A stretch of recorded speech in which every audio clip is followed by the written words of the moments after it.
प्रदोष का दिन, प्रदोष का दिन, प्रदोष काल, शाम का समय, भगवान देव अधिदेव महादेव माँ जगतजननी पार्वती जी के साथ में भ्रमण पर निकले। देखिए, अगर प्रदोष का व्रत नहीं कर सकते, प्रदोष के दिन आप व्रत नहीं कर सकते, मान लो आपसे भूखा नहीं रहा जाए, प्रदोष का व्रत नहीं कर सकते, प्रदोष के दिन आप भूखे नहीं रह सकते, मंदिर भी नहीं जा सकते, दिया भी नहीं लगा सकते, तो शिव महापुराण की कथा कहती है कि प्रदोष के दिन, प्रदोष काल में अपने ही दरवाजे के पास में देवाधिदेव महादेव का स्मरण कर कर लक्ष्मी की वृद्धि के लिए, कार्य सिद्धि के लिए, संपदा को प्राप्त करने के लिए आप अपने ही दरवाजे के पास में एक दीप लगा सकते हो। कौन से दिन? प्रदोष के। एक बात और अच्छे से समझ लीजिए, जो बच्चे चिड़चिड़े होते हैं, चाहे घर में बेटे हों, बहुएं हों, सास हो, ससुर हो, परिवार में छोटे छोटे बच्चे हों, चिड़चिड़ प्रवृत्ति करते हों या चिड़चिड़ा स्वभाव हो, जरा जरा सी बात में क्रोध आ जाता हो, बोलने का भान नहीं रह पाता हो, शब्दों के बाण चलते हों, तो महाराज प्रदोष के दिन, प्रदोष काल में बेलपत्री के पेड़ के नीचे एक, जो पत्ता आपके पास में हो, पान का मिल जाए तो पान का, पीपल का मिल जाए तो पीपल का, बेलपत्र का मिल जाए तो बेलपत्र का, उस पत्ते पर मात्र थोड़ा सा शहद और 7 दाने चावल के रखकर घी का दिया लगा दो महाराज, और थोड़ा सा जल हाथ की अंजलि में लेकर भगवान देवाधिदेव महादेव का स्मरण कर कर कि इस बेलपत्री के वृक्ष के नीचे माता लक्ष्मी, पार्वती, सरस्वती विराजमान है। इसी बेलपत्री के पेड़ के नीचे मेरे देवाधिदेव महादेव का 12 ज्योतिर्लिंग का स्वरूप प्रकट है। उनका स्मरण कर कर जल चढ़ा दीजिए और उसका स्मरण कर लो जो चिड़चिड़ प्रवृत्ति करता हो, क्रोध करता हो, जिसको बोलने का भान नहीं होता हो, सम्मान नहीं देता हो, अपशब्द कहते हो, उनका स्मरण कर कर आप छोड़ेंगे। एकदम एक प्रदोष करेंगे, दूसरे प्रदोष तक तो आपको कोई दिक्कत ही नहीं। 2-3 प्रदोष कर कर देखिए, बाबा कृपा करें। बच्चों को पढ़ने का कह रहे हो, पढ़ने बैठो, पढ़ने बैठो, पढ़ने बैठो, पढ़ने बैठो, तो एक आध प्रयास बच्चों के लिए भी कर लिया करो कि भाई ठीक है। जैसे बैकुंठ चतुर्दशी वाला उपाय हमारे YouTube पर भी डला हुआ है, आप उसको निकाल कर सुनना। बैकुंठ चतुर्दशी के दिन प्रयास करना, बच्चे लोग विद्या में प्रबल होंगे।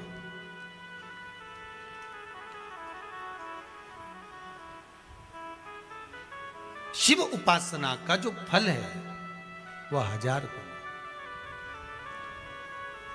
ब्राह्मण देवता आज मंदिर के दरवाजे पर बैठे हुए थे, मंदिर की बुआरी लगाकर बेलपत्री को उठाकर एक बोरे में, एक बारदान में, एक झोले में भर रहे थे।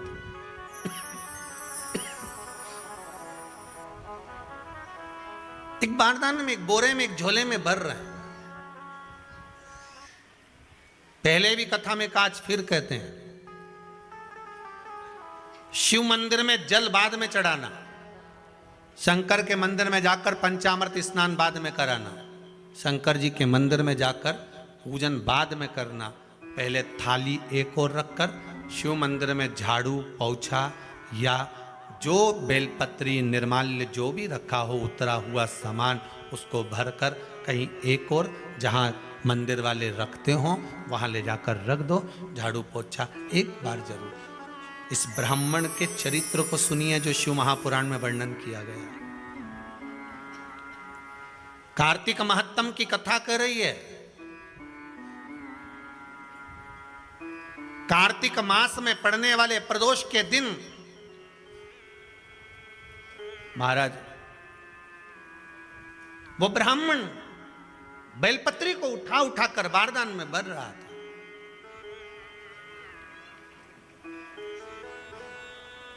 पूजन करने से पहले सबसे पहले सफाई का ध्यान रखो, और एक विश्वास रखना, आप मंदिर की सफाई नहीं कर रहे हो, फिर निवेदन करूंगा आपको, आप मंदिर की झाड़ू नहीं लगा रहे हो, आप मंदिर की सफाई नहीं कर रहे हो, आप मंदिर में पोछा नहीं लगा रहे हो।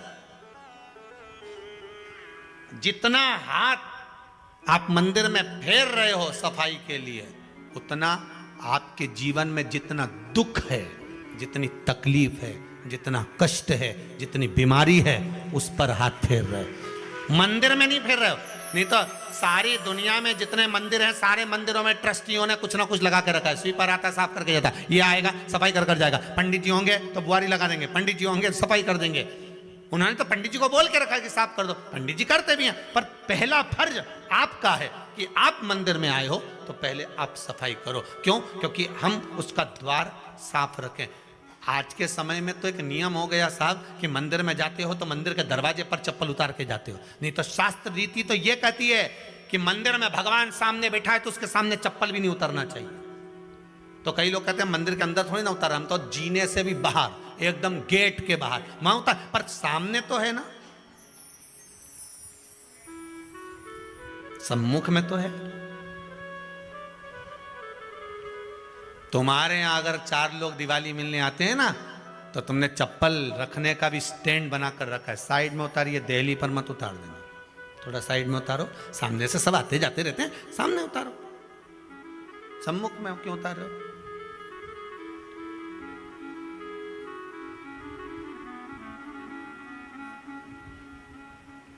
थोड़ा द्वार पे से दूर उतारिए।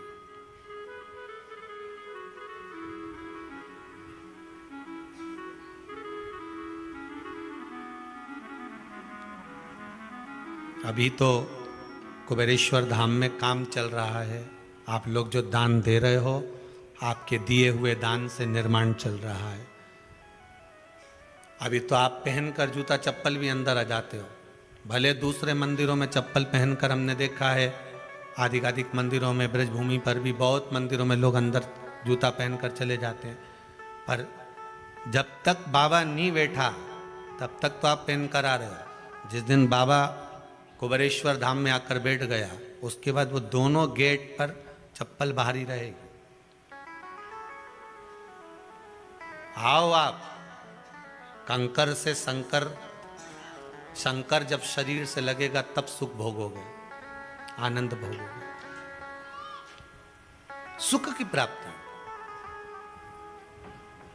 अपने द्वार पर भी कितना सुंदर लिखा है भविष्य पुराण के अंतर्गत, और विष्णु पुराण में भृगु बाबा का चरण का चिन्ह भगवान विष्णु की छाती पर रहा। भगवान विष्णु की छाती पर भृगु बाबा के चरण का चिन्ह रहा।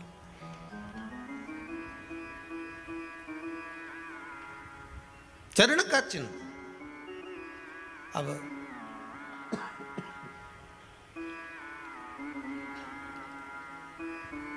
भविष्य पुराण में लिखा है कि अगर हम मंदिर के द्वार पर, घर के चौखट के एकदम सामने चप्पल उतार देते हैं, 7 बार दिन भर में से, कितनी बार?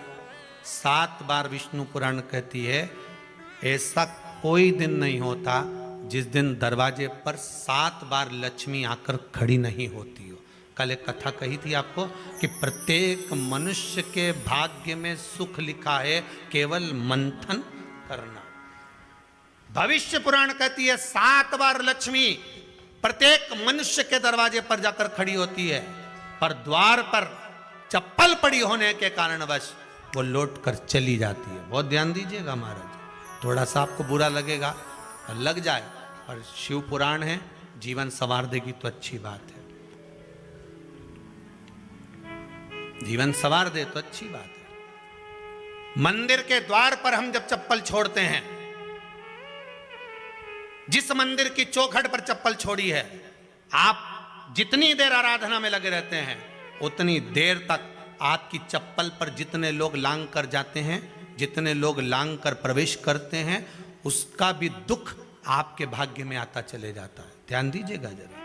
चप्पल का भविष्य पुराण में पढ़िएगा कवि की पादुका का महत्व क्या है, पादुका किस ओर उतारना चाहिए, पादुका को कहाँ रखना चाहिए, किस जगह पर बुआरी झाड़ू को रखना चाहिए, किस जगह पर चलनी को रखना चाहिए, सुई उस सुई को जिस हाल में सब बैठते हैं उस हाल में क्यों रखा जाता है? सुई तो इतनी सी है, पर जिस हाल में सब बैठते हैं उस हाल में ना तो झाड़ू रखते हैं, उस हाल में ना चलनी रखते हैं। भैया क्यों नहीं रखते? कारण क्या है कि जिस हाल में सब बैठकर बात करें, आवक जावक की बात हो, व्यापार की बात हो, लक्ष्मी की बात हो, प्रेम स्नेह की बात हो, आपस में बैठकर सब चर्चा कर रहे हो, अगर वहां छलनी होगी, झाड़ू होगी, तो बैठे बैठे बात करने में विवाद चालू हो जाएगा। 15-20 मिनट तुमने बहुत प्रेम की बात करी, अच्छे से बात करी, पति पत्नी बहुत प्रेम की बात कर रहे थे, मालूम पड़े बात करते करते से कब झगड़ा उत्पन्न हो जाए तो समझ में नहीं आया। हमारी बहू को क्या हो जाता है, बैठे बैठे बात करते करते झगड़ा कर देती है, जरा सी बात में झगड़ा चालू हो जाता है। कारण क्या है? जिस हाल में तुम बैठ रहे हो, जिस कमरे में तुम बैठ रहे हो, जिस हाल के अंदर सब बैठकर चर्चा करते, बात करते, चित्त करते, आपस में बैठकर सब लोग एक दूसरे के बातचीत करने बैठे हैं, आए वे देखने बैठे हैं, दुकान व्यापार की बात करने बैठे हैं, उस जगह पर भी झगड़े का क्रम कहां से आ गया? एक ना एक का मुंह क्यों फूल गया? कारण क्या था? कोई बात टेंशन क्यों आ रहा है? मतलब उस हाल में या तो चलनी रखी है या झाड़ू रखी है, भले तुमने सोफे के नीचे फंसा दियो, भले तुमने पीछे फंसा दियो, पर पड़ी जरूर है, रखी जरूर है,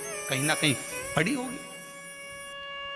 क्यों कहते हैं कि जिस हाल में आप बैठ रहे हो, जहां पर आप संपदा की बात कर रहे हो, दौलत की बात कर रहे हो, व्यापार की बात कर रहे हो, व्यवसाय की बात कर रहे हो, उस हाल में अगर कहीं कैलेंडर टंगा हो, कोई सामान ऐसा रखा हो, कोई पर्दा ऐसा लगा हो, कोई चीज ऐसी लगी हो, तो उसमें एक सुई उसमें रख दीजिए। क्यों कहते हैं? हमारे यहां दूल्हा भी जाता है ना, तो उसका जो साफा बनता है या जूता उसको पहनाते हैं, उस तक में पिन टच करके भेज देते हैं। बोलो सही है कि गलत है? दूल्हा तोरण लगाने जा रहा है, दूल्हा तोरण देने जा रहा है, तो उसके जूते में भी पिन घुसेड़ कर भेजते हैं, पिन लगाकर भेजते हैं, उसके साफे में पिन लगाकर भेजते हैं। एक भले सुई नहीं लगाएंगे तो आलपिन लगाकर भेज देंगे। क्यों भेजते हैं? उसका कारण क्या? कि लक्ष्मी को लेने जा रहा है, संपदा लेने जा रहा है, और जिसको वो ब्याह करने जा रहा है उसका संबंध सुई और धागे के संबंध जैसा हमेशा सिला हुआ होना चाहिए, उधेड़ा ना जाए, कैंची जैसा कटा हुआ नहीं होना चाहिए। एक एक प्रमाण को जरा देखो तो। पर दुनिया के लोग कहते हैं साहब हमारे यहाँ तो सुख नहीं है, शांति नहीं। शांति तुमने भंग करी, कोई दूसरा भंग करा। चप्पल उतार दी दरवाजे पर, मंदिर के द्वार पर। हम तो यहाँ तक कहेंगे पशुपति व्रत करने जा रहे हो, पशुपति व्रत को धारण करने जा रहे हो, एक सोमवार मत पहनो चप्पल। जब मंदिर जा रहे हो तब दिन भर पहनो, मंदिर जाओ मत पहनो। कोई जरूरी है कि मंदिर पहनने चप्पल पहनना जरूरी है?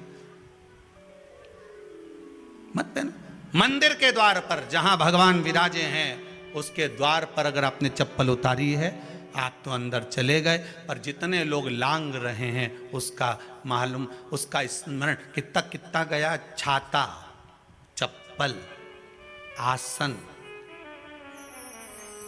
मांग का टीका, इसका भी वर्णन पहले कर चुके हैं कथाओं में, आप लोगों ने सुना होगा। छाते का भी वर्णन किया। किसी का छाता बारिश में तुम लेकर आ गए, पानी गिरने लगा, जी जी तुम्हारा छाता देना, छाता तो लेकर आ गए, पर जितने दिन तुम्हारे घर में रखा हुआ है उतना दिन तक हिसाब लगा कर रखना कि 15 दिन रखा तो तैयारी रख लेना। 15 दिन में कितने घंटे हुए, कितने घंटे कितने पल, उतना आपको दुख भोगना पड़ेगा। दूसरे का छाता आया, इसलिए कोई प्राण छोड़ता है, मरता है, तो उसके पद में यही सब चीजें देना पड़ती। क्या क्या बोलते जाओ, छाता, चप्पल, आसन, माला, सब देना पड़ता है। बोलो देते कि नहीं देते? तो क्यों देना पड़ता है छाता? क्या काम का कि छाता देना पड़ेगा? क्या व्यक्ति 24 घंटे क्या धूप में रहता था कि पानी में रहता था जो छाता देना पड़ेगा? चप्पल क्यों देना पड़ेगा? किस लिए देना पड़ेगा? उसका शास्त्र प्रमाण।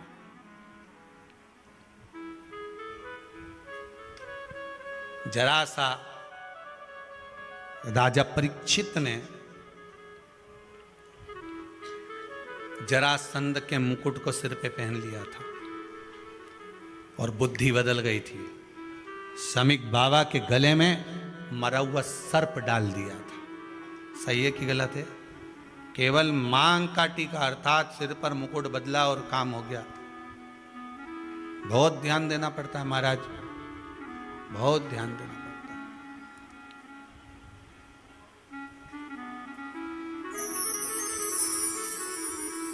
तुम्हारी चप्पल कोई ले गया, तुम रो रही।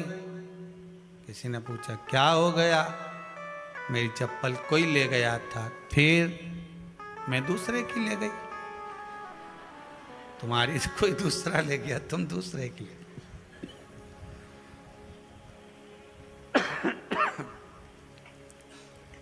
नहीं भाई,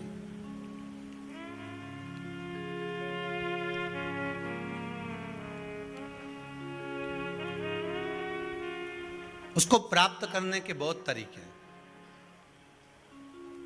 एक सत्य बात कहें, 7 बार लक्ष्मी प्रतिदिन मनुष्य का द्वार झांकने के लिए आती है। ऐसा कोई दिन नहीं जाता जिस दिन तुम्हारा भाग्य भगवान पलटने के लिए नहीं बैठा हो। वो तो इंतजार करता है कि ये गेंद फेंके और मैं चौका छक्का लगा दूं। वो कहते हैं ना, एक ओवर में कितनी गेंद फेंकते हैं? जम के बोलो। अरे एक ही फेंकते हैं। एक ओवर में कितनी गेंद फेंकते हैं? एक। वही गेंद बार बार फेंकते हैं ना, गेंद तो एक ही है नहीं। वो तो बार बार गिनाया तो 6 बार गिना, तो फेंकी तो एक ही है कि बदल बदल के फेंक दी, पीली नीली हरी गुलाबी?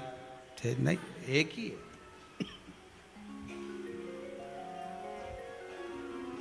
बदल बदल कर आया, गेंद एक ही थी, फिर फेंका कि ये तो वाइट निकल गई, फिर फेंकी, गेंद वही है, गिनती में 6 जा रही है। 1 साल निकल गया, 1 दिन निकल गया, फिर गेंद फेंकी।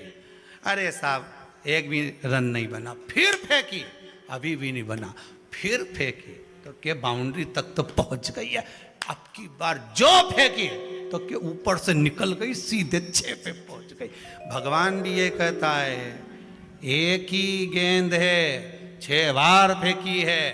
शास्त्र कहता है 7 बार दरवाजे पर लक्ष्मी आती है, मौका देखती है कि कब मौका मिले मैं इसके घर में प्रवेश कर जाऊं। पर कभी कभी ये निंदा करती दिखती है, कभी बहू की चुगली करती दिखती है, कभी टीवी में मन लगाए दिखती है, कभी सुई धागा लेके बैठी मिलती है, कभी झाड़ू लगाती फिरती है, कभी दरवाजे पे चप्पल खुली मिल जाती है, कभी कुछ मिल जाता है। मैं बार बार आती हूँ, अब नहीं माने तो मैं कई करूँ, मेरे को तो जाना पड़ेगा। मेरे को तो जो नियम है, सर्विस करने वाला, नौकरी करने वाला तो टाइम पे आएगा। तुम भले कंप्यूटर चलवाओ, चाहे मोबाइल उड़वाओ, चाहे तुम लिखा पढ़ी करवाओ, बोलो सही है गलत है, उसको तो करना है। बोलो साहब क्या करना पड़ेगा? कि लग जाओ कंप्यूटर पे, लग जाओ, उठाओ मोबाइल, ये तो उसको तो करना है। वो तो टाइम पे पहुंच गया 9 बजे। लक्ष्मी जी भी टाइम पे आती है। आई दरवाजे पे क्या देखा उसने कि ऐसा ऐसा है। कई कई की तो आदत पड़ी, रोटी घर में बना हुआ सारा दाल चावल सब्जी वब्जी जो बच गई, उठा के मैं दरवाजे के पास में रख के आ गई। लक्ष्मी जी सोचे बताओ, ऐसा तो पहले से रख, अंदर चली गई और ऐसा खिला दिया तो मैं तो नहीं जाऊं। लक्ष्मी जी वापिस चलती। कई लोगों की आदत, आटा छना हुआ, ऊपर की जो चापड़ चापड़ थी, उनने कहा गाय खा के चली जाएगी, ओटला पे पटक के आ गए। लक्ष्मी जी इतने में आई कि चापड़ तो यहाँ पटक के चली गई, मैं काय को जाऊं, छलनी में से जा उधर, नहीं जाऊं। कितना कितना कहा है महाराज, केवल 1 दिन का इंतजार रहता है। दिवाली आए, लक्ष्मी जी महाराज घर आएगी ने, लीप लिया ने, पोत लिया ने, मांडना भी मांड लिया, लक्ष्मी जी का पाँव भी मांड लिया ना, कमल का फूल भी मंगवा लिया, गेंदा की माला भी बुलवा ली, सारी गेंदा वेंदा की माला दरवाजे पे भी लगा दी। चौक मोक पूर के बेटी इंतजार में, लक्ष्मी जी आएगी, लक्ष्मी जी आएगी। लक्ष्मी जी बोली मैं तो रोज आऊँ री जी, मैं तो रोज आऊँ, पर कई करूँ थारी बुद्धि काम नहीं करे, मैं कई करूँ, मैं तो रोज आऊँ। फिर के लक्ष्मी मैया अब की बार आ गई तो जाजे मती रही, बड़ी तकलीफ में हूँ। लक्ष्मी जी बोली नहीं जाना तो पड़ेगा, दिवाली का दिन है, हमारे 10 के घर जाना पड़ता है, बड़ी मुश्किल से तो गुजिया पपड़िया मिलता है, नहीं जाऊंगी तो अच्छा नहीं लगेगा, तो जाना तो पड़ेगा, पर रोज आऊंगी, प्रतिदिन आऊंगी। तू अगर मुझे रोक सकती है और अपने घर में बुला सकती है तो बुला ले, और आऊंगी मैं प्रतिदिन और जाऊंगी भी मैं प्रतिदिन। लक्ष्मी आती भी खूब है और जाती भी खूब है, एक जगह टिकती कभी नहीं है। बस उसको बुलाने का तरीका होना चाहिए। रोज भगवान चाहता है कि तेरा दिन फिर जाए। कथाओं में भी आप लोग बोलती हो, आंवला नवमी वगैरह की बोलना, जैसे ही का दिन फिर या, ऐसी बोलती हो ना कथा, कहानी सुनती हो जब, कैसे बोलती हो कहानी सुनने के समय पे, ये जैसे ही का दिन फिर या न वैसा हमारा दिन फेर जे माता, ऐसा कर जे माता। तो माता जी बोले मैं तो रोज का दिन फेरूं तेरा, तू काहे के चिंता करे री कमला, काहे चिंता करे, मैं तो रोज का फेरू, तू सुधरे तो। मैं तो बिल्कुल तैयारी में। ब्राह्मण बेलपत्री को भर रहा था, बेलपत्री ब्राह्मण भर रहा था। पार्वती जी ने शिव जी से कह दिया इसके पास कुछ भी नहीं, आपका भगत है ये, आपका भगत है, इसके पास कुछ भी नहीं है, आप कृपा नहीं करोगे। शंकर भगवान बोले आज प्रदोष का दिन है, प्रदोष काल में ये मेरी सेवा में लगा है। सुनो पार्वती, जितनी बेलपत्र इसने उठाकर रखी है वो बेलपत्र स्वर्ण मुद्रा के बराबर हो जाएगी, तो चिंता मत कर। शिव पार्वती को कहकर चल दिए। शंकर पार्वती बात कर रहे थे, इतने में एक सेठ ने सुन लिया कि जितनी बेलपत्र भर के ले जा रहा है उतनी स्वर्ण मुद्रा हो जाएगी। बनिया ने सुन ली, सेठ ने सुन ली, तो जैसे ही शंकर पार्वती गए, सेठ जी उस ब्राह्मण के घर चले गए, 100 सोने की मुद्रा देकर कहा जितनी बेलपत्र है चढ़ी हुई मुझे दे दे। जो चढ़ी हुई बेलपत्र है वो मुझे दे दे। महाराज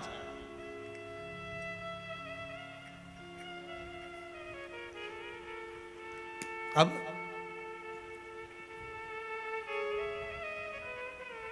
चढ़ी हुई,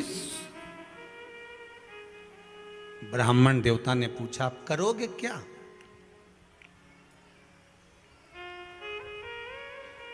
क्या करोगे इस चढ़ी हुई बेलपत्र का? महाराज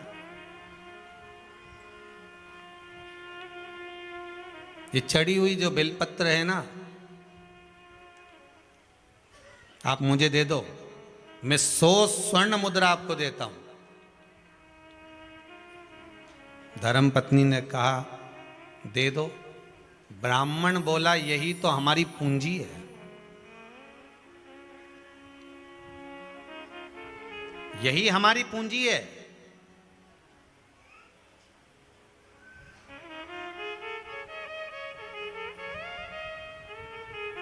जब आप भगवान की पूजन करो, पूजन करने के बाद जब विसर्जन होता है देवताओं का, आप पूजन पे से ब्राह्मण निर्माल्य उतारते हैं, तो यजमान का कार्य है जो निर्माल्य नीचे उतारा गया है उसको नेत्रों से लगाकर रखना चाहिए, क्योंकि ये यजमान की पूंजी है। ये ब्राह्मण की पूंजी है। कर्मकांडी ब्राह्मण, पूजन करने वाला ब्राह्मण, भगवान की भक्ति में डूबने वाला ब्राह्मण, भगवान के भजन में, मंदिर दिवालय में पूजन करने वाला ब्राह्मण जब यजमान से पूजन कराता है, पूजन कराने के बाद जब निर्माल्य को उतारता है, जो चढ़ी हुई वस्तु है जब वो निर्माल्य होती है उसको उतारा जाता है, तो ब्राह्मण भी यजमान से कहते हैं इसको नयनों से लगा लीजिए। ये साधारण नहीं है। ब्राह्मण देवता ने कहा ये मेरी पूंजी है जो भगवान पे से उतरी है, मैं अपनी बेलपत्र क्यों दूं? नहीं, दे दो। 100 सोने की स्वर्ण मुद्रा भी तो मिल रही है, अपने बच्चों का पेट भराएगा। ब्राह्मण ने 100 स्वर्ण मुद्रा के लिए दे दिया। बनिया ले गया बेलपत्र को।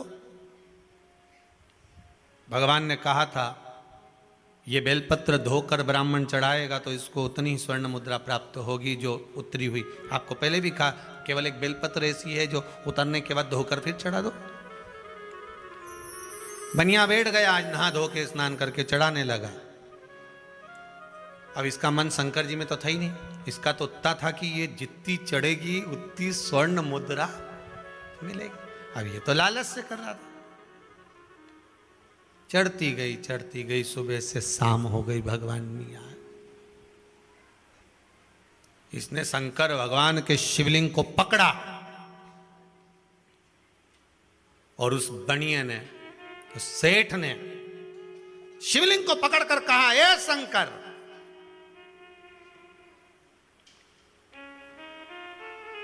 मेरी 100 सोने की मुद्रा चली गई, तेरे चक्कर में आज मैं शिवलिंग को उठा लेता हूं। जैसे ही शिवलिंग को पकड़ा ऐसा चिपक गया, हाथ ही नहीं निकला, हाथ नहीं निकला, चिपका हुआ, निकल ही नहीं रहा।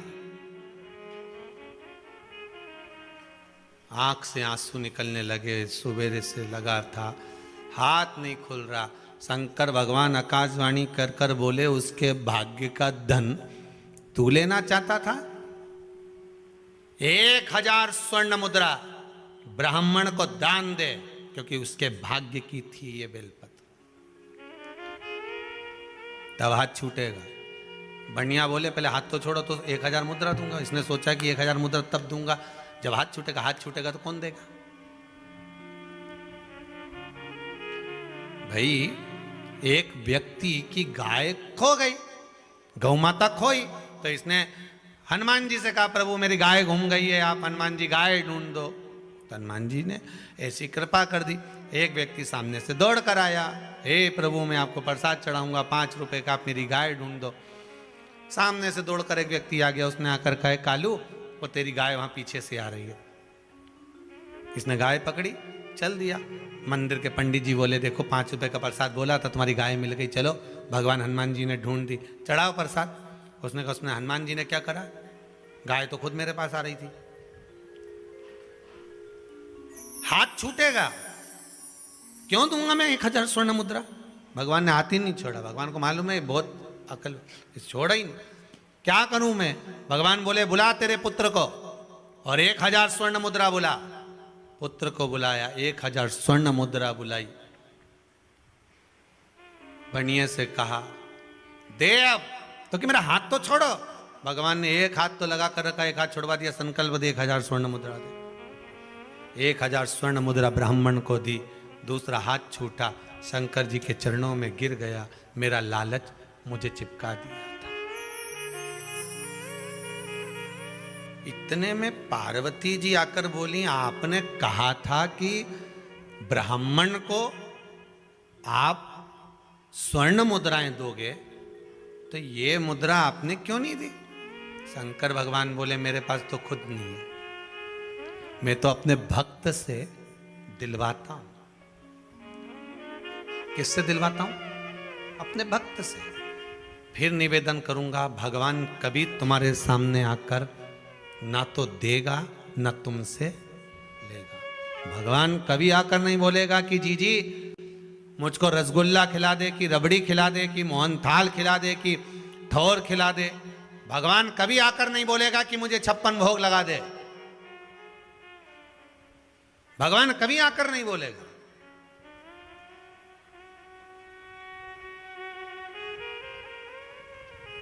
भगवान तो किसी को एक माध्यम बनाएगा और भेज देगा, जा तेरा वो काम हो जाएगा। माध्यम बनाकर भेजा।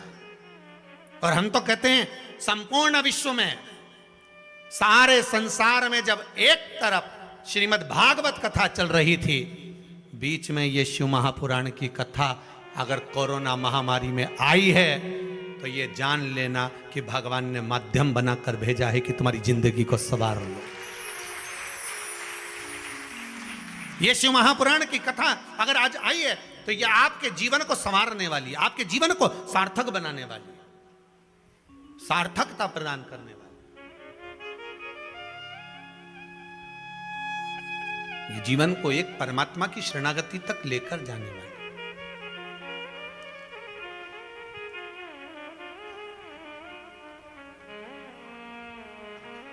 महाराज, शंभु शरणे पड़ी मांगू घड़ी रे घड़ी दुख काटो, दया करी न दर्शन बाबा। दुनिया में बहुत दुख है, सारे दुखों को मिटाने का अगर कुछ क्रम है तो वो केवल आप ही, केवल आप, कोई दूसरा हो नहीं सकता।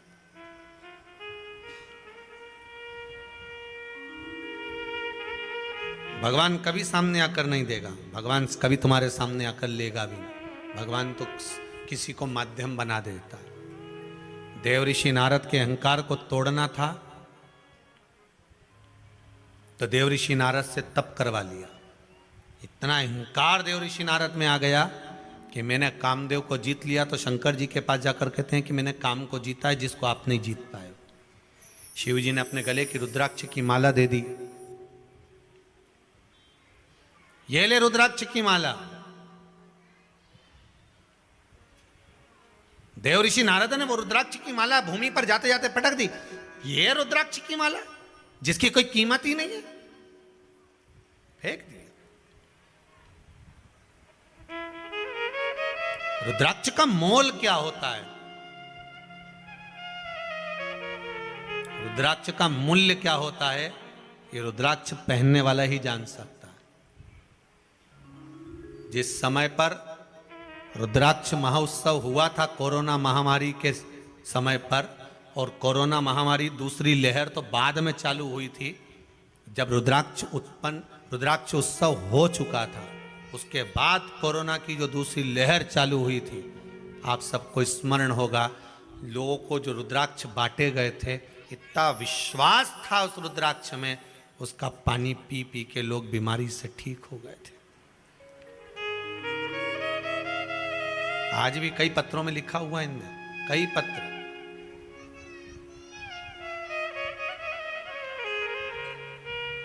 कई ठीक हो गए। क्या कीमत है उस रुद्राक्ष की, क्या शुल्क होगा रुद्राक्ष का। तुलसी की माला की कीमत क्या है, कोई मीराबाई से पूछ ले। मीराबाई ने एक शब्द बड़ा सुंदर कहा कि हे राणा, आप कह रहे हो मीरा,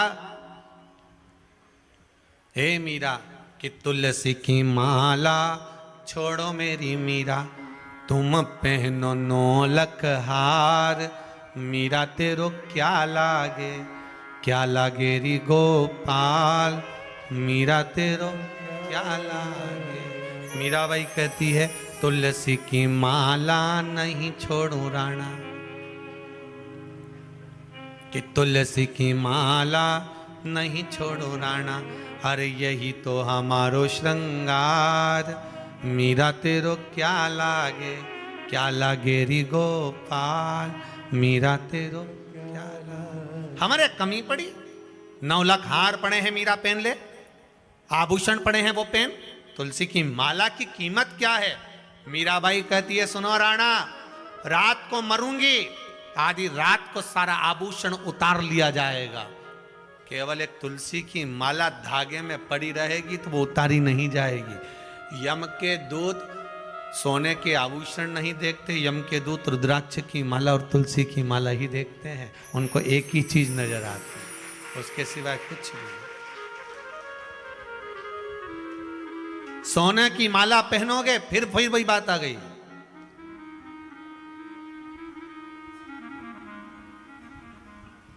सोने की माला होगी तो चोरों की नजर होगी, सुंदरता होगी तो लुच्चों की नजर होगी, और रुद्राक्ष और तुलसी की माला होगी तो मेरे देवाधिदेव महादेव की नजर होगी। ये आग के ऊपर क्या रखा है, क्या धारण करा है, ये आग के ऊपर जो माला आप पहन लो, कौन रहेगा।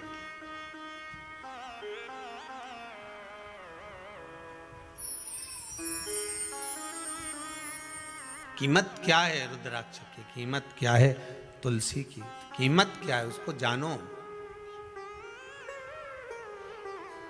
तुलसी की संविधा, तुलसी की लकड़ी, तुलसी का दल, तुलसी की मंजरी, तुलसी की पत्ती, उसका महत्व क्या है समझ में आए तब जाने ना। सारे चंदनों में सर्वश्रेष्ठ चंदन होता है हरि चंदन, जो तुलसी की जड़ को घिसकर बनाया जाता है। तुलसी की जड़ को घिसकर बनाया जाता है, हरि चंदन भगवान को समर्पित होता है, सर्वश्रेष्ठ चंदन माना गया। जैसे आपको कल कथा में कहा था, कल या परसों में, कि बेलपत्र के पेड़ की छाल मिल जाए तो उसको भी घिसकर चंदन बनाकर शिव को लगा सकते। पीपल के वृक्ष की छाल मिल जाए तो उसको घिसकर चंदन बनाकर शिव को लगा सकते। कितना महत्व है उसका, कितना। महाराज शमी के वृक्ष की छाल, उसका भी चंदन बनता, वो भी शिव को चढ़ता। जैसे शमी वृक्ष की पत्तियां, शमी की पत्ती, शमी वृक्ष का जो महत्व पहले कहा है, शमी वृक्ष की पत्तियां जब अदालत में या कानूनी कोई प्रोसेस के अंतर्गत कानूनी कोई कार्रवाई हो गई है या कोई अटका है काम, तो शमी की पत्तियों को 5 जगह पर चढ़ाया जाता है उस कार्य को निपटाने के लिए। पहला, अशोक सुंदरी की जगह पर। अशोक सुंदरी की जगह कहाँ है आपको मालूम है, पहले भी बताया। जैसे ये शिवलिंग है, ये जलाधारी गोल, उसके सामने ये चरण, बीच में जो एक मोटी सी लाइन होती है वो अशोक सुंदरी की जगह है। तो अशोक सुंदरी की जगह पर शमी पत्र को चढ़ाया जाता है। अब शमी पत्र अशोक सुंदरी की जगह पर एक स्थान, दूसरा शिवलिंग के ऊपर, तीसरा जहां शिवलिंग रखा है, जहां शंकर का शिवलिंग रखा है उस कटी भाग पर शमी पत्र को चढ़ाया जाता है। चौथा, नंदी का जो चरण उभरा उठा हुआ दिखे वहां शमी पत्र चढ़ाया जाता है। पांचवा, शंकर भगवान के मंदिर के द्वार पर शमी पत्र चढ़ाया जाता है। केवल एक ही बार चढ़ाना चाहिए, जिस कामना से चढ़ा रहे हो, जो अदालत में कार्रवाई चल रही हो या कोई प्रशासनिक परेशानी आ गई हो या कोई काम अटका पड़ा हुआ है तो उसके लिए चढ़ाया जाए। 5 स्थान है हमारा शमी पत्र को समर्पित करने के।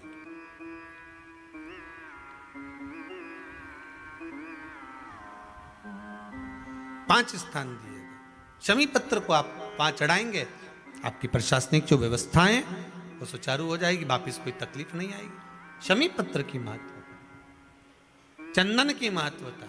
तो यहां शिव महापुराण की कथा कर रही है। देव ऋषि नारद के भीतर जो अहंकार आ गया था, भगवान शिव ही अहंकार देने वाले थे, और जो रुद्राक्ष की माला दी, फेंक दी, चल दिए, चले भगवान विष्णु के यहाँ पहुंचे, क्योंकि शंकर जी ने तो मना कर दिया था कि बताना मती, पर भगवान विष्णु के यहाँ जाकर उन्होंने बता दिया। भगवान विष्णु के यहाँ जाकर कह दिया। कई लोगों की आदत रहती है, डोंडी पीटने की बड़ी आदत रहती है। साहब मैंने तो ऐसा करा, मैंने तो इतना का दान दिया, मैंने तो इतना का ऐसा करा। अरे डोंडी पीटी क्यों पीटी? कर दिया, भूल गए, छोड़ दो अब उसको कि आपने क्या करा, क्या करा उसको छोड़ दो अब, नहीं बोलना। तेरा ही दिया मैंने खाया पिया है, तेरा शुक्रिया तेरा, मुझे भोले बाबा ने बहुत दे दिया है, तेरा शुक्रिया तेरा। उसने क्या कमी रखी है?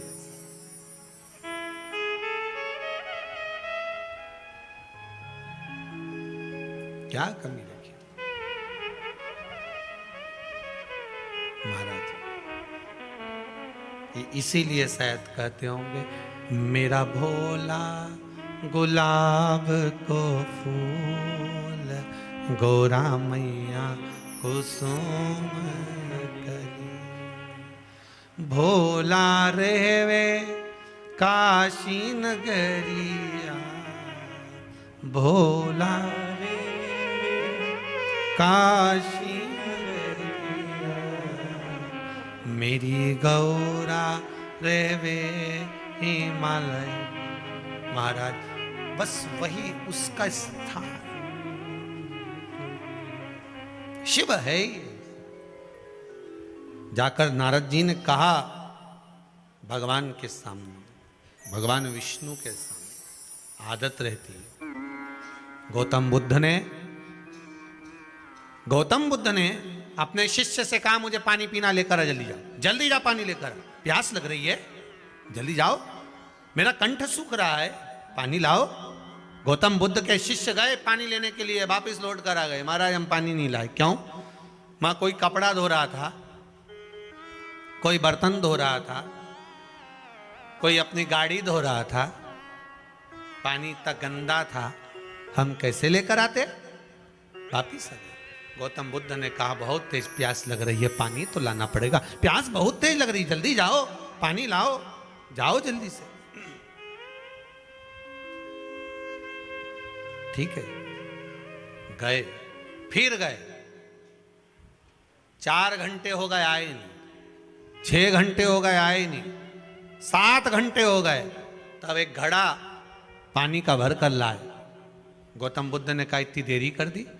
शिष्य बोले गुरुदेव पानी पर से सब कपड़े धोने वाले गए, बर्तन धोने वाले गए, गाड़ी धोने वाले गए, पानी की जो गंदगी थी वो नीचे दबी, मिट्टी नीचे हुई, पानी एकदम जब शांत हो गया तब हम भरकर लेकर आए। हमने इंतजार करा तब जाकर ये निर्मल जल मिला। गौतम बुद्ध ने कहा अपने शिष्य को बस यही मानव का जीवन है, दुनिया बहुत गंदगी फैलाएगी, कोई काम, कोई लोभ, कोई विषय, कोई आसक्ति, कोई वासना, कोई तृष्णा, कोई निंदा, कोई चुगली, कोई अपशब्द, कोई गाली, कोई ताने।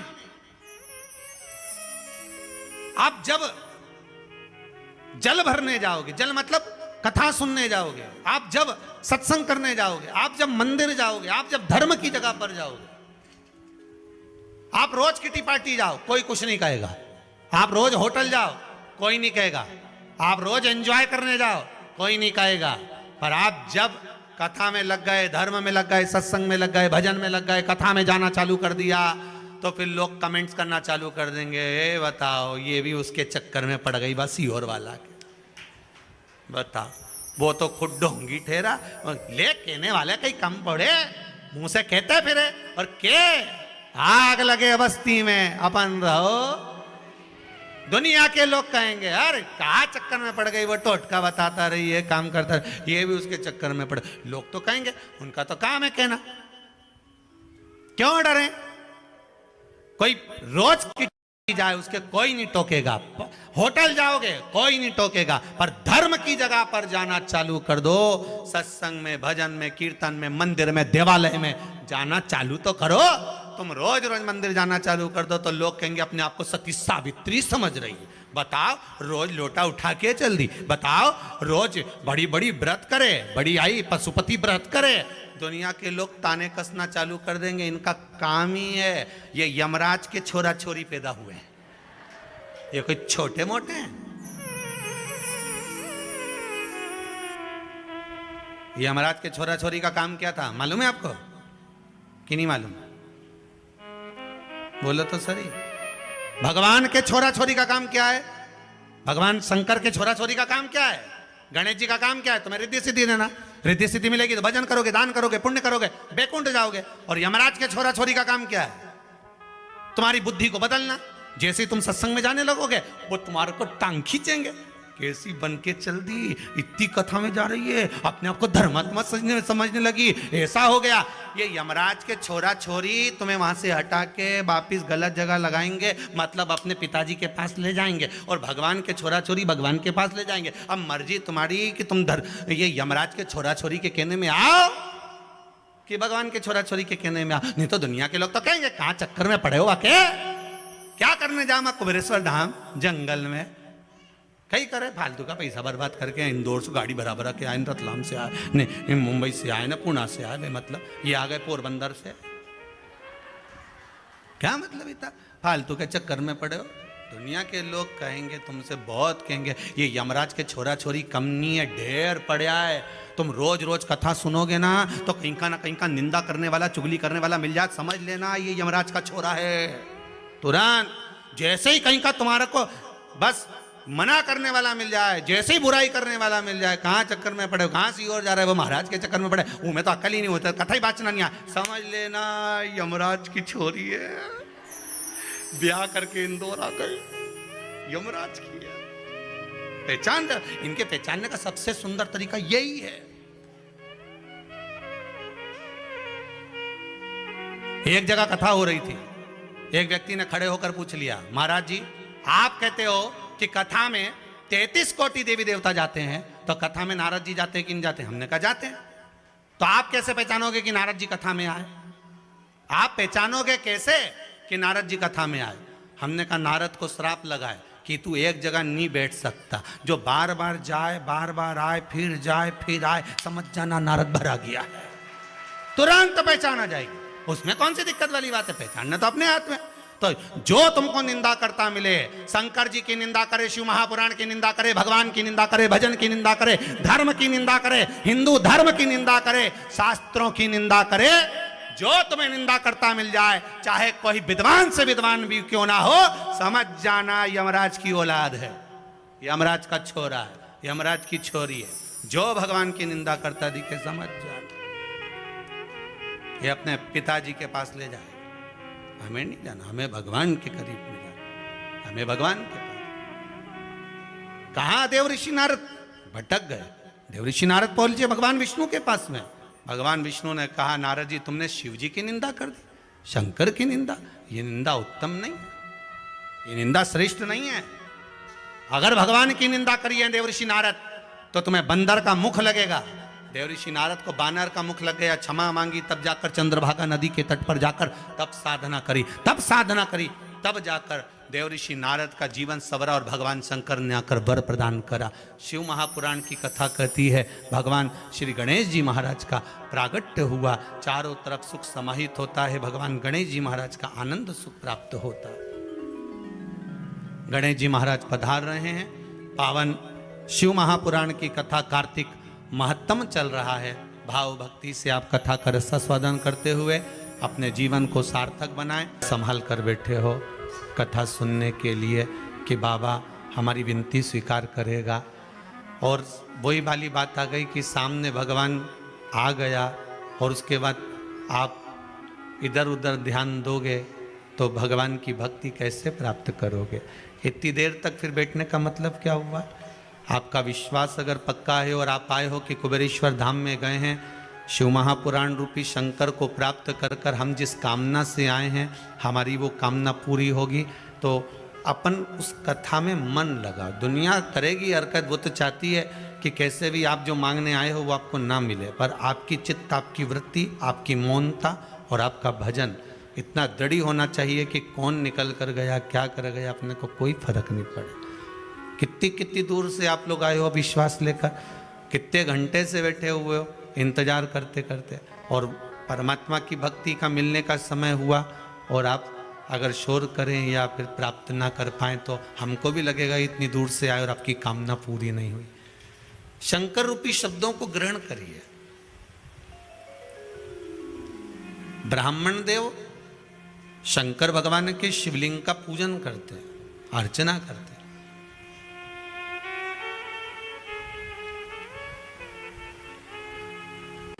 एक धन ही मूल नहीं हुआ,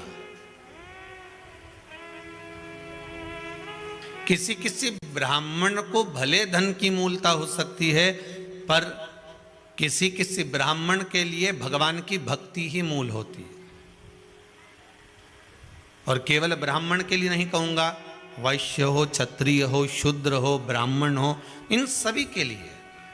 किसी के लिए धन जरूरी हो सकता है, किसी के लिए संपदा जरूरी हो सकती है, किसी के लिए दौलत जरूरी हो सकती है, पर किसी किसी के लिए भगवान की भक्ति ही जरूरी है। उसने जन्म दिया है और अगर उसने हमको पैदा किया है, इस मृत्यु लोक में अगर जन्म दे दिया उसने, तो ये पक्का है कि हम अगला जन्म फिर भोगें, फिर मृत्यु लोक में आए, फिर हमारा जन्म हो। हम ये नहीं चाहते। जगत गुरु शंकराचार्य जी का चरित्र कहता है, पुनरपि जननम पुनरपि मरणम के इस प्रपंच से हमको छूट जाना।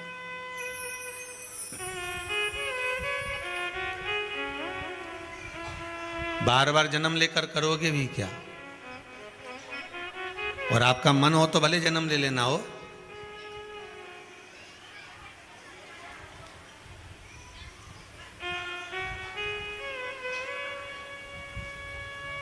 एक बार आपसे प्रश्न किया था इसी व्यासपीठ से कि कहां जाना चाहते हो, वैकुंठ की नरक? बोला था एक बार यहीं से, इसी व्यासपीठ से। किसी एक भाई ने व्हाट्सएप पे लिख कर भेजा है, जहां सियोर वाला गुरुजी जाएगा वहां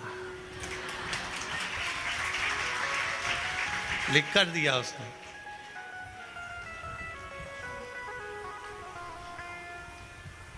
और वो मैसेज जो है ना, वो महाराष्ट्र का है। अब भाई उसको लिखकर भेजा कि क्यों, तो कहा कम से कम शिव महापुराण की कथा जैसे 2 साल से सुन रहे हैं लगातार, वैसी सुनने को तो मिलती रहेगी। बहुत वो भक्ति का बल, वो विश्वास आपका, भरोसा आपका, दृढ़ता आपकी, वो किससे भी प्राप्त हो जाए, किसी भी तरह से नहीं। ब्राह्मण देव शिव की अर्चना में लगे हैं, शंकर की भक्ति में लगे हैं, शिव आराधना में लगे हैं। थोड़ा सा कहीं भाग मिल जाता था तो घर में लेकर आ जाते थे, पर भाग जब घर में लेकर आते थे तो कोई भगत मांगने वाला आ जाता था तो उसको भी दे देते थे।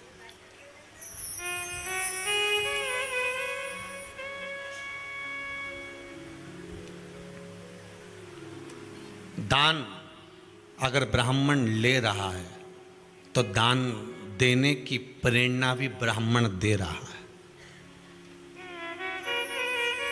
आप सबको मालूम होगा, पहले के समय पर जितने साधु सन्यासी तपस्वी साधक उपासक संत महात्मा पीठाधीश मठाधीश जितने भी आते थे, ये किसी दूसरे के घर में जाकर भोजन ग्रहण नहीं करते थे, ये ब्राह्मण के घर में ही जाकर अन्न भाग ग्रहण करते थे। और इसका प्रमाण अगर कोई कहे कि ये कहाँ लिखा हुआ है, इसका प्रमाण क्या है, तो आप श्रीमद् भागवत को उठाकर देख लीजिए, अजामिल की कथा।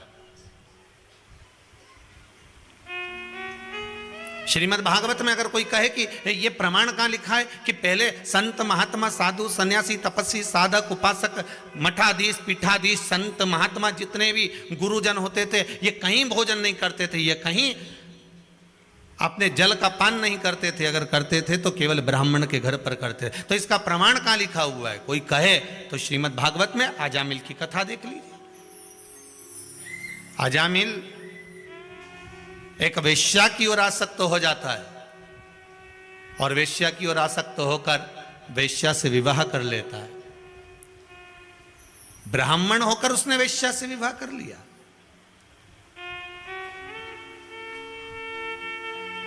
गांव में संत आ गए, साधु आ गए, उन्होंने आवाज लगाई, भैया कोई ब्राह्मण का घर है? तो गांव के लोगों ने हंसी उड़ाने के लिए कह दिया, एक ब्राह्मण का घर है पर उसकी धर्मपत्नी वेश्या है। संत पहुंच गए उसके दरवाजे पर, आवाज लगाई, हे ब्राह्मण देव, हे अजामिल, हे अजामिल। अजामिल बाहर निकल कर आए, बोले महाराज। अजामिल आप ब्राह्मण हो? हाँ। आपका क्या गोत्र है? हमारा ये गोत्र है। अच्छा,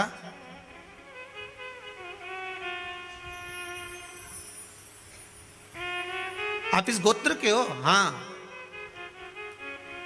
हम 12 संतों की जमात आई है, हम 12 संत लोग आए, साधु सन्यासी यहां पर आए। अच्छा, तो फिर हम आपके यहां भोजन करेंगे?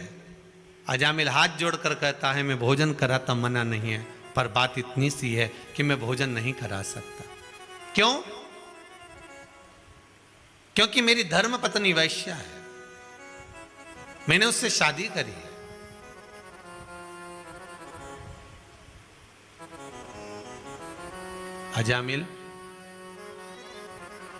उसका पूर्व का कर्म क्या था ये वो जानती है। पर तेर से विवाह करने के बाद वो ब्राह्मणी हो गई है। तो घर में भजन करता है कि नहीं करता? करता हूं। तो सूर्य नारायण को अर्घ देता है कि नहीं देता? देता हूं। तो गायत्री करता है कि नहीं करता? करता हूं। यज्ञोपवीत धारण करता है कि नहीं करता? करता हूं। मस्तक पर तिलक धारण करता है कि नहीं करता? करता हूं। शिखा धारण करता है कि नहीं करता? करता हूं। तो तेरी धर्म पत्नी भी ब्राह्मणी हो गई, तू तो भोजन बना, हम भोजन करेंगे। मतलब ये प्रमाण है श्रीमद् भागवत में कि संत साधु सन्यासी तपस्वी साधक उपासक ब्राह्मण का घर ढूंढकर भोजन करते थे। भोजन कराओ। और संतों ने जब भोजन ग्रहण करा, भोजन ग्रहण करने के बाद संतों ने अजामिल से कहा कि अब दक्षिणा दो। अजामिल हाथ जोड़कर बोले, मैं ब्राह्मण हूं, मेरे पास में इतना धन नहीं, वैभव नहीं कि मैं आपको दक्षिणा दे सकूं। मैंने पहले ही भोजन कराने से पहले कहा था कि दक्षिणा नहीं दूंगा, तो मेरे पास है ही नहीं, मैं क्या दूं आपको। संतों ने कहा अगर दक्षिणा नहीं है तुम्हारे पास में, तो हमें दक्षिणा में कोई पैसा नहीं चाहिए, हमें दौलत और धन नहीं चाहिए, हमें तो दक्षिणा में केवल एक वचन चाहिए। क्या वचन? कि तुम्हारी धर्मपत्नी के गर्भ से अगली जो संतान होगी उसका नाम तुम नारायण रख देना, बस इससे ज्यादा कुछ भी नहीं चाहिए।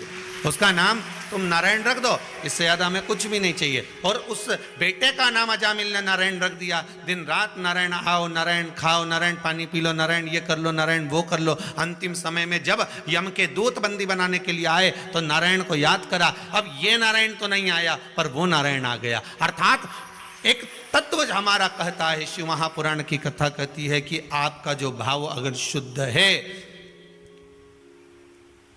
अगर ब्राह्मण दान ले रहा है तो ब्राह्मण दान देने की प्रेरणा भी दे रहा है। भोजन कराकर, भजन कराकर, स्मरण कराकर, सत्संग। पहले के समय में चाहे वैश्य हो, चाहे क्षत्रिय हो, चाहे ब्राह्मण हो, चाहे शूद्र वर्ण हो, ये चारों जो वर्ण थे ये दान करना भी बहुत अच्छे से जानते थे।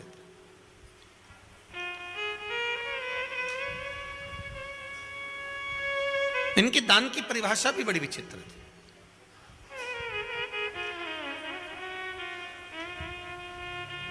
कोई केवल यही नहीं है कि आपने कुआं बनवाया, आप ही ने बावड़ी बनवाई, आप ही ने केवल मंदिर बनवाया, या आप ही ने कोई आश्रम बनवाया, या आप ही ने गौशाला, या आप ही ने वृद्धाश्रम बनवाया। नहीं नहीं नहीं, शिव महापुराण की कथा तो यहाँ तक कहती है कि पुराने संवाद उठाकर देखिए। अगर पहले के समय में लिखा हुआ आता था कि इन्होंने बावड़ी बनवाई, इन्हें कुआं बनवाया, इनने पेड़ लगवाया, इनने ये करवाया, अर्थात दान धर्म पुण्य सत्कर्म संकीर्तन ये हर जगह पर विराजमान। ऐसी कोई स्थान नहीं था जहां नहीं था। सर्वस्वता जहां पर, हर जगह। अब ब्राह्मण देवता आज देख रहे हैं, ब्राह्मण देवता मंदिर में जाते हैं, पूजन करते हैं, स्मरण करते हैं, आनंद पाते हैं, पर घर पर थोड़ा सा प्रसाद लेकर आते हैं और इतने में कोई मांगने आ गया तो ब्राह्मण देवता वो भी दान दे देते हैं।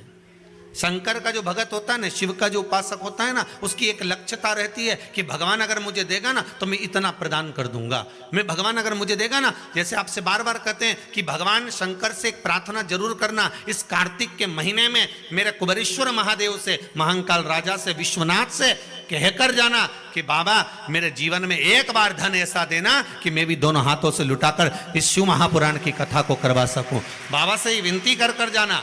और इतना विल पावर अपना मजबूत होना चाहिए, इतनी प्रबलता होना चाहिए, आपका विश्वास इतना दृढ़ होना चाहिए। सबसे कहना मुझे बाबा देगा और ऐसा देगा कि एक बार शिव महापुराण की कथा जरूर करवाऊंगा। इतना मुझे देगा, ये मुझे विश्वास है, ये मुझे भरोसा है, ये मुझे दृढ़ता है। छोटा मोटा विश्वास लेकर मत जाना।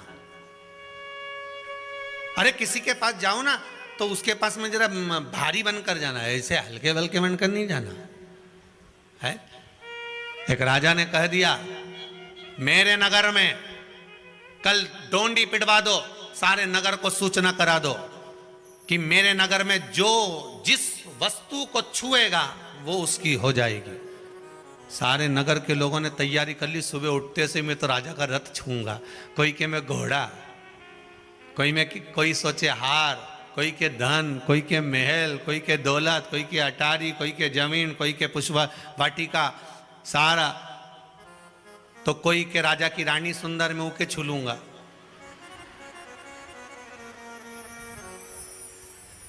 दुनिया है, सबने तैयारी करी।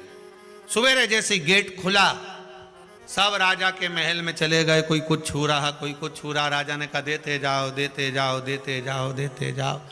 आखिरी में एक छोटा सा लंगोट लपेटा हुआ छोटा सा बच्चा, कोई साधु सा, कोई तपस्वी था, आया और राजा के सिंहासन पर चढ़ गया और राजा के सिर पर हाथ रख दिया, छू लिया।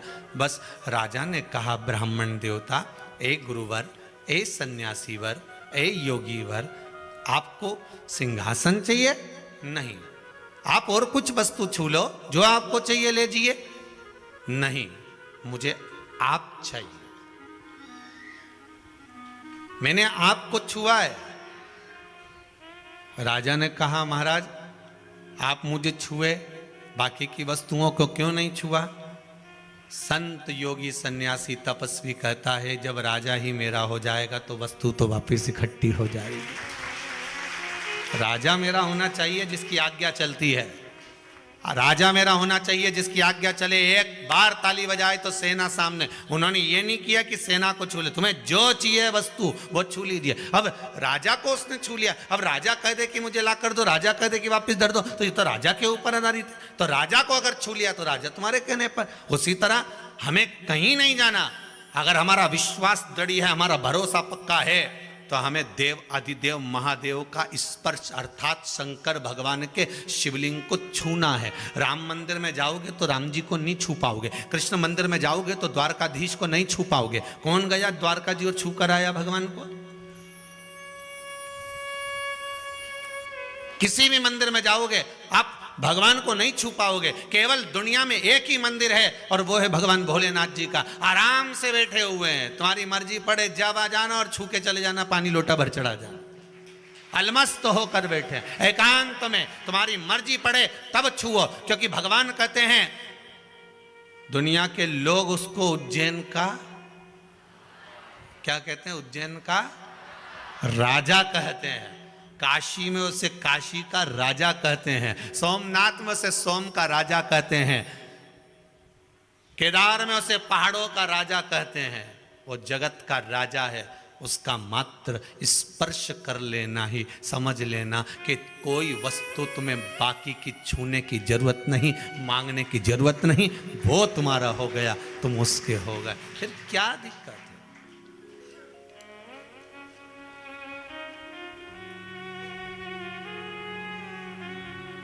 फिर क्यों सोचना?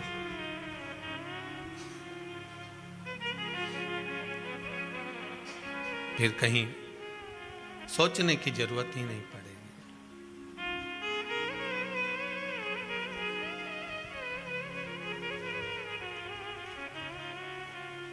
मैंने लाखों सहारे छोड़ दिए, बस तेरा सहारा हे भोलेनाथ, हे शंभु त्रिकालदर्शी कैलाशी अविनाशी, हे शिव। सहारा किसी का मिले ना मिले। बाबा, संसार सागर में जन्म लिया है, समस्याएं बहुत हैं और समाधान तू ही है। सहारा किसी का मिले ना मिले, तेरे दर का किनारा काफी है। एक तेरा सहारा काफी है। बस उतनी बहुत है। मैंने सारे सहारे छोड़ दिए, बस तेरा सहारा काफी है। मैंने सारे सहारे छोड़ दिए, बस तेरा सहारा काफी है। मैंने सारे सहारे छोड़ दिए, बस तेरा सहारा काफी है।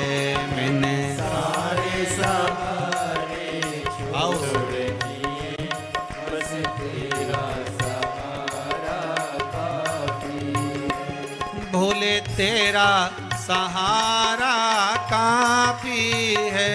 भोले तेरा सहारा काफी है। शंभु तेरा सहारा काफी है। शंभु तेरा सहारा काफी है। मैंने सारे हो मैंने सारे हो मैंने सारे सहारे छोड़ दिए, बस तेरा सहारा काफी है। मैंने सारे सहारे छोड़ दिए, बस तेरा सहारा काफी है। जय हो।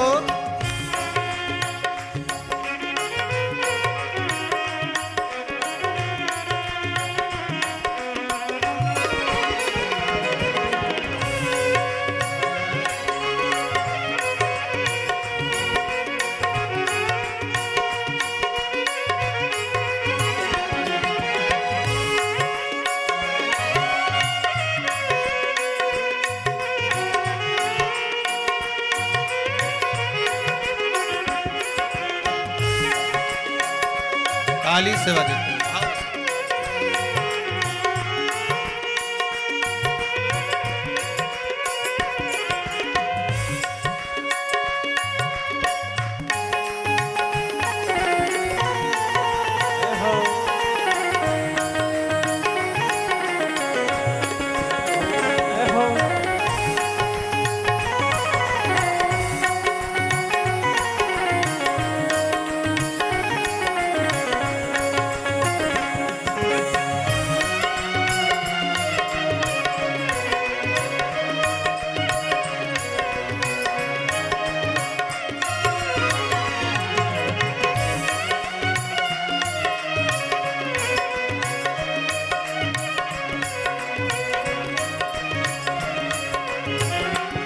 मेरी नैया किनारे लगे ना लगे।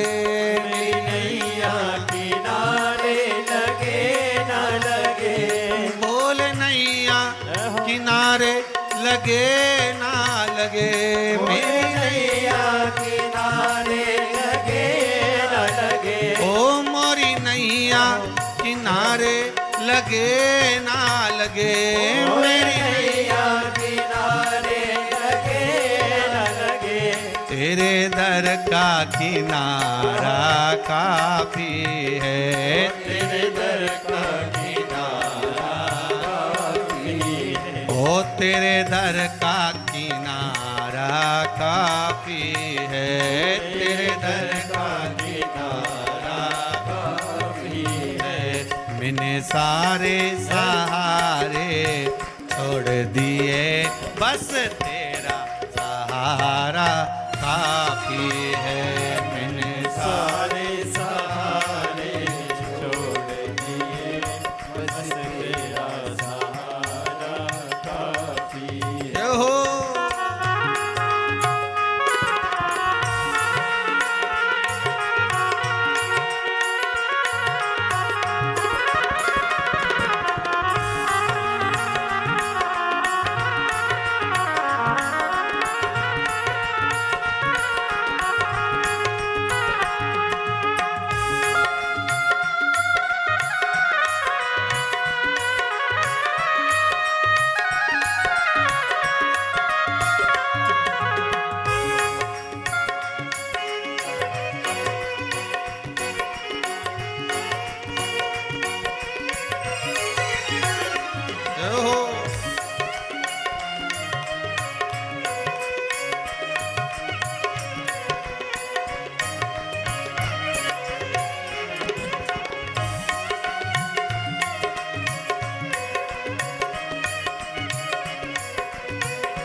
मेरा मन भी चरण में लगे ही रहे, मेरा मन भी चरण में रहे न रहे, तेरे चरणों में मन मेरा लगता रहे, तेरे चरणों में मन मेरा लगता रहे, तेरे चरणों में मन मेरा लगता रहे, तेरे चरणों में मन मेरा लगता रहे, तेरे चरण की रज भी काफी है, तेरे चरण की रज भी काफी है। मैंने सारे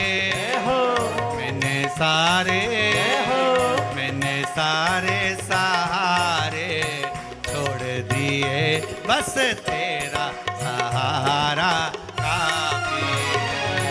मैंने सारे सहारे छोड़ दिए, बस तेरा सहारा काफी है। मैंने सारे सहारे छोड़ दिए, बस तेरा सहारा काफी है। मैंने सारे सहारे छोड़ दिए, बस तेरा सहारा काफी है। डमरू वाले सहारा काफी है, डमरू वाले सहारा काफी है। ओ काशी वाले सहारा काफी है, काशी वाले सहारा काफी है। उज्जैनी वाले सहारा काफी है, उज्जैनी वाले सहारा काफी है। मैंने सारे सहारे छोड़ दिए, बस तेरा सहारा